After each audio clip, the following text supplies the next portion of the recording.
Sir, Akhil Bharatiya पीठासीन पदाधिकारी की बैठक में सर मुख्यमंत्री नीतीश कुमार 2 दिवस में एक दिन भी नहीं नजर आए। नहीं, आपको जानकारी मिली होगी कि माननीय मुख्यमंत्री जी की प्रगति यात्रा चल रही है और माननीय मुख्यमंत्री जी ने लोकसभा के स्पीकर आदरणीय ओम बिरला साहब से राजभवन में जाकर उनसे मुलाकात की, उनसे बातचीत की और वर्तमान और भविष्य की परिस्थितियों पर चर्चा की। तो माननीय मुख्यमंत्री जी भले ही नहीं हो, लेकिन उनकी पूरी सरकार, पूरा प्रशासन और जो भी व्यवस्था की गई है वो सरकार की तरफ से की गई है।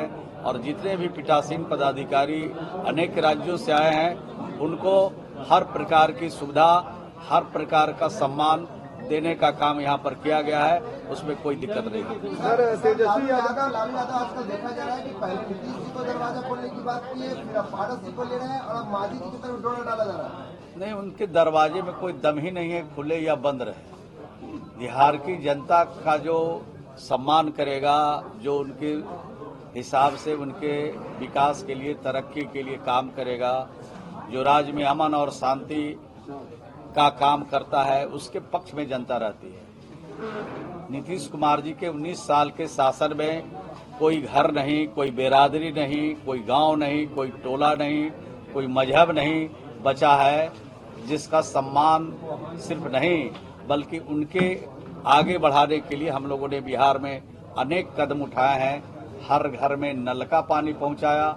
अब तो देश के प्रधानमंत्री जी ने और भारत सरकार ने अभी जिसके पास पक्का मकान नहीं है उसका भी सर्वेक्षण हो रहा है और 10 जनवरी से ये काम शुरू हुआ है और हर व्यक्ति को पक्का मकान मिल जाएगा जिनके पास अपना नहीं है। पैसा जो बाकी मिला केंद्र से जो पैसा मिल रहा था बाकी अभी तो सर्वे का भी काम चल रहा है और भारत सरकार तत्पर है। हम लोग संपर्क में हैं। जल्द ही जो हमारे लंबित आवास है, प्रतीक्षा सूची में है, उसको भी हम लोग जल्द से जल्द पूरा करेंगे। सर, मंत्री दिल्ली जाएंगे चुनाव प्रचार में, दिल्ली विधानसभा का चुनाव आप लोग लड़ रहे हैं तो हम लोग क्यों नहीं जाएंगे? हम लोग से फाजिल रहेगा तब ना मुख्यमंत्री को जाना पड़ेगा।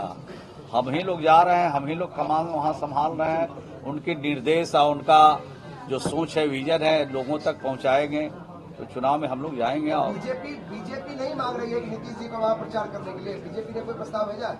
नहीं, जानकारी नहीं है, लेकिन माननीय मुख्यमंत्री जी की जो सोच है, उनका जो काम है, उनका जो विजन है, उसको अगर हम लोग वहां तक जन जन तक पहुंचाएंगे तो जरूर हमारे पक्ष में फैसला होगा। सर, तेजस्वी यादव ने एक्स के माध्यम से एक ट्वीट किया है कि ये प्रगति नहीं दुर्गति यात्रा है और एनके और डीके मिलकर बिहार को 20 सालों से बर्बाद करने में लगे हैं।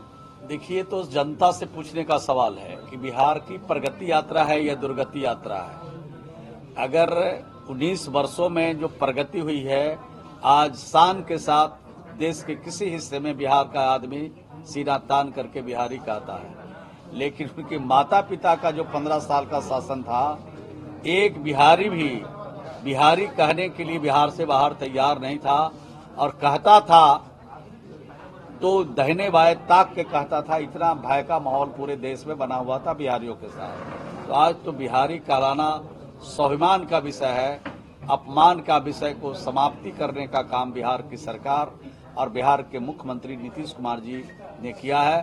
तो हर बिहारी आज गौरवान्वित है 19 साल के शासन में, और भी बिहार को गौरव प्राप्त करने का अवसर मिलेगा जब 2025 में नीतीश कुमार जी की फिर पुनः बिहार के मुख्यमंत्री बनेंगे। मंत्री जी, नीतीश जी जाएंगे कुंभ? अब ये सब सवाल तो निजी सवाल है, कौन कहाँ जाएंगे, किस यात्रा पर जाएंगे। अभी तो यात्रा ही चौथा ही यात्रा मुख्यमंत्री जी का चला है, अभी तो कई यात्रा बाकी है।